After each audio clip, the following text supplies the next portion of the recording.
喺今集開始之前，希望各位觀看呢條片嘅朋友或者網友，你哋可以用1至2秒嘅時間嚟到訂閱我哋嘅頻道，作為對我哋嘅支持，等我哋做得更加好。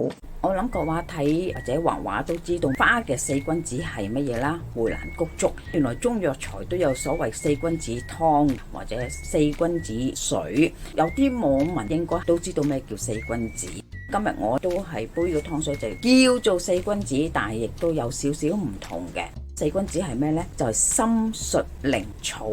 咁參以前就係人參，後尾就因為人參太薄，有啲人唔受得咁啊，所以用咗黨參就溫和啲。今日我就唔係用黨參，就係用花旗參、雲苓、白術、甘草、白芍。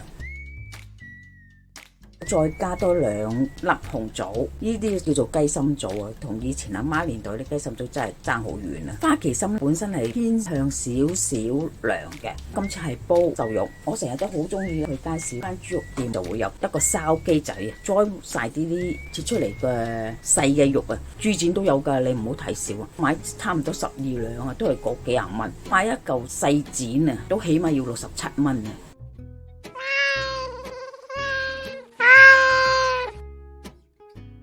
廚房呢個4君子湯就係對脾虛、胃虛、面色虛啊，即係面色唔好睇都有幫助嘅。因為花旗參有止渴生津嘅作用，有時啲細路哥咳得耐，醫師都會開少少花旗參俾佢嘅，或者你覺得自己好頸渴啦、內熱啦，都會俾花旗參做配方。呢啲叫雲苓卷。係捲埋嘅，薄而出味啊！煲茶或者做配方咧，多數係呢隻嘅。呢啲甘草啊，呢個白芍，白芍就係凌晨安神作用，瞓唔到或者腰骨痛啊，醫師都會開呢啲白芍俾佢。但如果你個胃唔妥啊，或者有胃酸過多，就用少啲，因為佢係酸酸地嘅。而家你就算咁樣聞佢，佢就帶有少少酸嘅味道㗎。咁呢個白術健脾祛濕㗎，最緊要就係咩呢？補氣啊！尤其是中咗嗰啲人，真係好需要補翻嗰條氣啊！如果唔係你講嘢呢，就唔夠氣，行樓梯又喘氣。呢個4君子湯雖然係補氣同埋健脾啊，但係你都唔可以日日飲㗎喎。始終都係藥材嚟噶嘛，中藥咧你都冇需要日日飲噶嘛，你有需要嗰時未飲咯。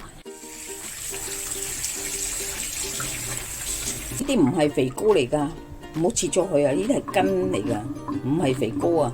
豬展肉係咁樣樣噶。我哋首先落咗啲係比較難出味嘅落去先，就係白術啦。因為呢啲白術好厚啊，係厚白術嚟噶，係幾厚。呢啲係大白術嘅之一，所以咧會比較厚啲。同埋白芍，白芍因為切得厚啊，甘草、雲苓等佢出味啲，花旗參可以稍後先放。咁紅棗剪開佢先。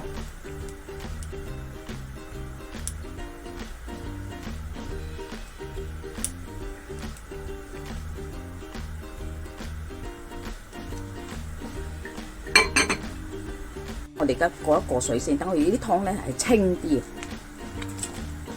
因為佢始終係有啲血水啊，啲血水咧就整到啲湯好濁啊。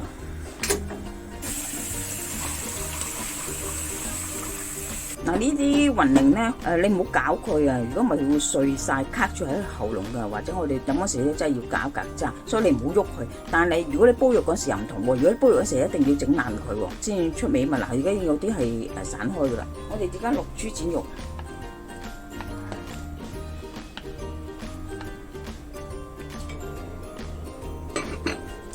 睇下個邊度係嗰啲藥材走出嚟嗰個色嚟嘅啫，就冇關係嘅呢啲。咁咧，我哋而家落花旗參。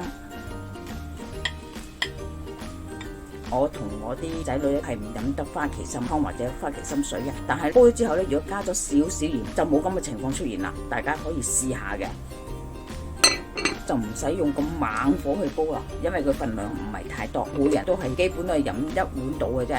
因為藥材湯都係飲大約1碗，1個鐘噶啦，基本係煲好嘅你已經咁可以熄火。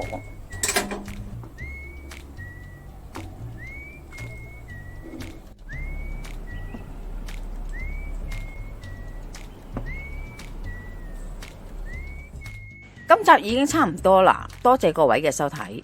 詳細食譜我哋會上傳喺 Facebook 嘅專頁裏邊，有興趣嘅話可以查閱。另外，如果喜歡我哋頻道嘅話呢，可以訂閱我哋嘅頻道。以作對我哋嘅支持。希望大家喜歡，我哋下集再見啦，拜拜。